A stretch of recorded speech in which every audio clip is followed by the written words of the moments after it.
Oke, ini belanja untuk hari ini. Oke Pak, terima kasih Pak. Bisa guna semua? Jangan, simpan dulu, baru gunakan. Oke? Halo, sama-sama maju. Teruskan menonton. Saya pasti kita semua tahu apa itu menabung, tetapi apakah kita telah mengamalkan cara menabung yang benar dalam kehidupan seharian kita? Seperti kata Robert Kiyosaki, penulis buku Rich Dad Poor Dad ataupun Ayah Kaya, Ayah Miskin, yang mengatakan bahwa bukan berapa banyak yang kita hasilkan dalam sebulan, tetapi berapa banyak yang kita simpan. Oke, yang pertama, pastikan sisihkan dahulu 10% daripada hasil gaji bulanan kita. Mengapa hanya 10%? Karena 10% ini adalah jumlah yang sedikit yang kita perlu simpan. Kita boleh menyimpan lebih sekiranya kita tidak mempunyai tanggungan-tanggungan lain. Tetapi sekiranya kita mempunyai komitmen lain seperti kita mempunyai keluarga, anak-anak, ataupun kita perlu membayar kendaraan, motosikal, gitu. Pastikan dulu kita mendahulukan dulu membayar kendaraan itu, membayar rumah, memberi nafkah kepada keluarga. Pastikan dulu kita mendahulukan benda seperti ini, dan kita mesti menyimpan 10%, tidak boleh 10%, karena seperti kata orang-orang tua, sedikit-sedikit lama-lama jadi bukit. Pastikan juga 10% itu adalah tanggungan kita, benda yang harus kita buat, ataupun kita harus menyimpan 10% dalam setiap bulan. Setelah kita menyimpan 10%, kita harus juga membayar semua tanggungan-tanggungan, komitmen bulanan kita. Dan sekiranya ada lebihan daripada semua itu, komitmen, tanggungan-tanggungan kita, bolehlah kita menyimpan lebih. Tapi teruskan menonton karena ada lagi tabungan yang perlu kita sediakan selain daripada 10% ini. Teruskan menonton. Seperti yang saya katakan juga, pastikan kita sisihkan dahulu tabungan kita.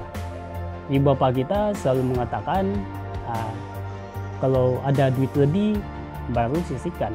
Sepatutnya, untuk waktu sekarang ini, kita perlu menerapkan suatu tabiat ataupun kebiasaan baru dalam kehidupan kita, yaitu menyimpan dahulu kemudian gunakan. Tidak salah sebenarnya ajaran menyimpan ataupun menggunakan dahulu kemudian menyimpan. Tetapi, seperti yang saya katakan, 10% ini adalah satu nilai yang sedikit, nilai yang kecil. Jadi, mustahil untuk kita tidak dapat menyimpan dari hasil yang begitu sedikit itu. Setelah itu, kita telah menyisihkan tabungan kita setiap bulan 10%.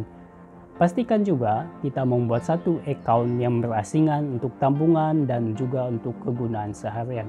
Ini untuk mengelakkan supaya kita tidak terguna ataupun menggunakan tabungan kita itu. Contohnya seperti kita menyimpan uang kita di ASB ataupun amanah saham bukti Putra. Di ASB ini, sekiranya kita menyimpan uang kita di ASB ini, uang kita itu akan menghasilkan uang lagi. Oke, sekiranya kita sudah mempunyai sedikit kelebihan, mulailah untuk menyimpan duit kita itu dalam bentuk emas. Ataupun seperti kata Robert Kiyosaki lagi, emas ini adalah harta daripada Tuhan. Karena ini asal dari bumi dan ini emas ini adalah harta dunia katanya. Oke, rasanya saya agak bersetuju juga dengan pendapat beliau. Dan kenapa tabungan dalam bentuk emas? Oke, ini karena emas ini adalah mata uang yang telah diakui oleh dunia. Mata uang kita sekarang ini hanyalah uang yang diakui oleh kerajaan kita, dan kerajaan boleh memprint ataupun menghasilkan uang itu melalui bank-bank seperti itu. Tetapi emas ini adalah digali daripada lombong, ataupun mereka perlu menggali emas ini supaya mereka mendapatkannya. Berbeza dengan uang kita sekarang ini ataupun mata uang fiat, kita boleh memanggilnya mata uang fiat. Mata uang fiat ini hanya diprint oleh kerajaan kita. Kenapa kita menyimpan mata uang fiat ini sedangkan mata uang fiat ini boleh diprint oleh kerajaan? Salah satu kelebihan emas ini bebas daripada inflasi. Seperti kalau kita ini penggemar emas, coba bandingkan 10 tahun lalu dengan sekarang, berapa harga emas? Mesti harga emas sekarang ini lebih mahal daripada harga emas dahulu. Ini bukannya harga emas itu meningkat, tetapi mata uang kita itu yang menurun. Jadi itu saya katakan emas ini adalah bebas daripada inflasi, dan sekiranya kita mahu menyimpan harta kita, simpanlah dalam bentuk emas. Dan di sini saya katakan emas itu bukan dalam bentuk perhiasan, tetapi dalam bentuk emas batangan, emas jongkong emas seperti itu. Oke. Setelah mempunyai sedikit kelebihan, mulailah membangun aset. Aset ini saya akan terangkan di sini sedikit perbedaan aset dan liability. Saya rasa kita semua tahu apa itu aset dan liability. Tapi saya akan terangkan secara ringkas. Aset ini adalah aset ataupun benda-benda yang memberikan kita uang. Liability ini adalah mengambil hasil simpanan kita itu untuk digunakan. Sebagai contoh, kita membeli kereta, dan kan kereta itu perlu maintenance, perlu diisikan minyak dan sebagainya. Aset ini adalah seperti kita membeli suatu vending machine, contohnya kita membeli sebaiknya kita melabur saham, itu adalah aset. Contoh lain sebagai aset ialah membeli rumah, tetapi kita tidak tinggal di rumah itu, tetapi kita menyewakannya. Itu adalah beza aset dan liability. Seterusnya, pastikan juga kita mempunyai tabungan untuk waktu-waktu kecemasan. Kita tidak boleh juga meninggalkan tabungan kecemasan ini karena kita tidak tahu apa yang akan berlaku hari esok, dan kita perlu menyediakan tabungan untuk kecemasan ini. Sediakan saja. Kita juga boleh membuat tabungan kecemasan seperti kita membeli insurance.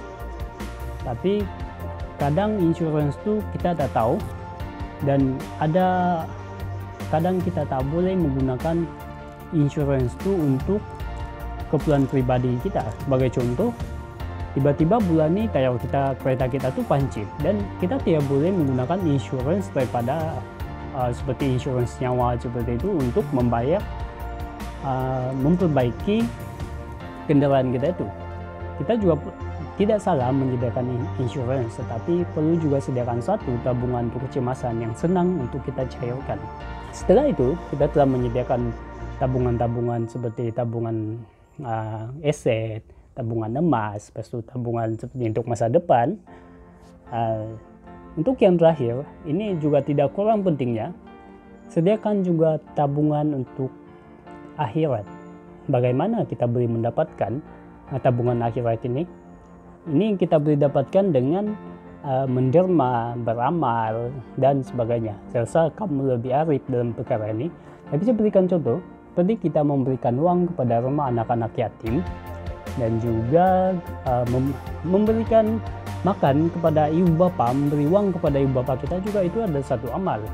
Kita pastikan juga kita menyediakan tabungan untuk dunia akhirat ini, karena sudah pasti kita semua akan meninggal. Dunia ini hanya sementara saja. Oke. Sepertinya saya juga masih belajar tentang bagaimana menabung ini. Tapi saya mau membuat video ini supaya saya boleh belajar dan saya boleh kongsikan kepada kamu semua. Dan saya harap kita semua paham cara menabung yang benar ini dan tabungan-tabungan apa yang perlu kita sediakan. Dan juga saya harap video saya ini memberikan inspirasi kepada Anda semua dengan apa yang kita perlu lakukan pada duit pendapatan bulanan kita. Oke, sampai di sini dari saya Swenly. Selamat bertemu di video selanjutnya.